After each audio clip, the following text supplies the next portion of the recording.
ကဲသားတို့သမီးတို့မင်္ဂလာပါနော်အနော်ထားမင်းကြီးကပကံပြည်ကမင်းကြီးတစ်ပါးရဲ့သားတော့အနော်ထားမင်းသားလေးအနော်ထားသားတော်လေးဟာရဲရင်တက်တည်တယ်ရှိတယ်ပြီးတော့ခေါင်းဆောင်ရေးချင်းနေနဲ့ပြေးဝတယ်အဲ့ဒီအတွက်ကြောင့်နော်ရထားဘရင်ကြီးဖြစ်လာတယ်ဘရင်ကြီးဖြစ်လာတဲ့အခါမှာနော်ရထားဘရင်ကြီးပထမအဦးဆုံးဆောင်ရွက်ခဲ့တာကတော့အင်အားတောင်တင်းတဲ့နိုင်ငံဖြစ်ဖို့လို့ဘာတွေလုပ်ခဲ့လဲအဓိကစိုက်ပျိုးရေးကိုဟုတ်တယ်စိုက်ပျိုးရေးကိုဆောင်ရွက်တယ်ဒီစိုက်ပျိုးရေးအတွက်ဘာတွေလုပ်လဲဆယ်မြောင်းကန်ချောင်းတွေတူဖော်စိုက်ပျိုးရေးတွေလုပ်တယ်ပြီးတော့ကုန်သွယ်ရေးကိုလည်းသူက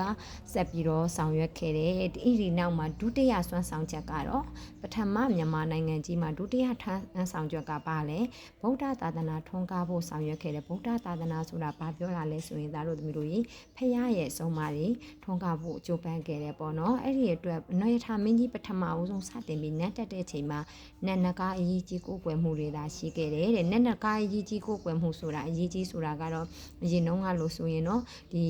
သာသနာမထွန်းကားသေးတဲ့အချိန်ကပေါ့နော်ဆရာမတို့ရဲ့ဖခင်ရှင်ရဲ့တရားဒေသနာတွေမထွန်းကားခင်ကတော့အရေးကြီးဆိုတာတုံးခုံနေစေခတ်တယ်အဲ့ဒါတွေကကုသိုလ်ပေါ့ဒီလိုတွေပြောခဲ့တဲ့အယူမှားတွေရှိတယ်ပေါ့အဲ့လိုနဲ့တကားရေးကြီးကိုယ်ွယ်မှုတွေကိုတော့ထားမင်းကြီးကမနစ်သက်ဘူးသို့တော်လည်းပဲသူ့စီမှာတကယ်ဗုဒ္ဓသာသနာမရှိသေးဘူးအဲ့ဒီချိန်မှာပဲတထုံကကြွလာတဲ့ရှင်အရဟံဒီထဲမှာဆိုရင်ရှင်အရဟံဟာ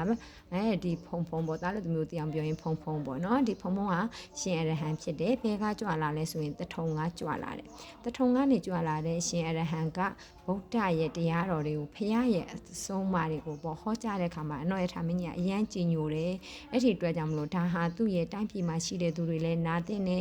သိတဲ့နေဒါဟာဖခင်ရဲ့အစစ်မှန်သောတရားပဲဒီအရာကိုသူကပြန်ပွားစေမယ်ဆိုပြီးဒုတိယဆွမ်းဆောင်ချက်အနေနဲ့ဗုဒ္ဓဘာသာ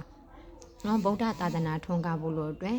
အနွယ်ထားမင်းကြီးဟာကျိုးပန်းဆောင်ရွက်ခဲ့ပါတယ်ဘသူရဲ့ကုညီနဲ့လို့ဆိုရင်တထုံပြည်ကကြွလာတဲ့ရှင်အရဟံဆိုတဲ့ယဟန်တန်က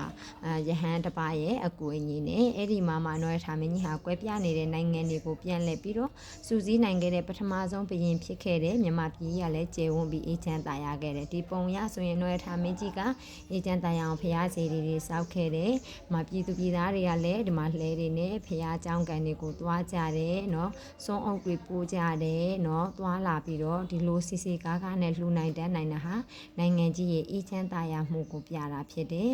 ပြည့်စုံကြွယ်ဝလို့ဒီလိုလှူဒန်းမှုတွေလည်းပြေဝလုပ်နိုင်တာဖြစ်တယ်ဒါကြောင့်နော်ထားမင်းကြီးလက်ထက်မှာနိုင်ငံကြီးဟာကျယ်ဝန်းပြီးတော့အေးချမ်းသာရတဲ့နိုင်ငံဖြစ်ခဲ့တယ်ပြီးရင်ချမ်းသာတယ်ပြည့်စုံတယ်အေးချမ်းတယ်เนาะဒီဖျားကိုသွားပြီးတော့သွားနိုင်တယ်တော့ဒီလိုမျိုးလွတ်လပ်စစ်ကားသွားလာနိုင်ကြတဲ့စီကားတဲ့မြန်မာနိုင်ငံကြီးဖြစ်ခဲ့ပါတယ်ဆိုတဲ့အကြောင်း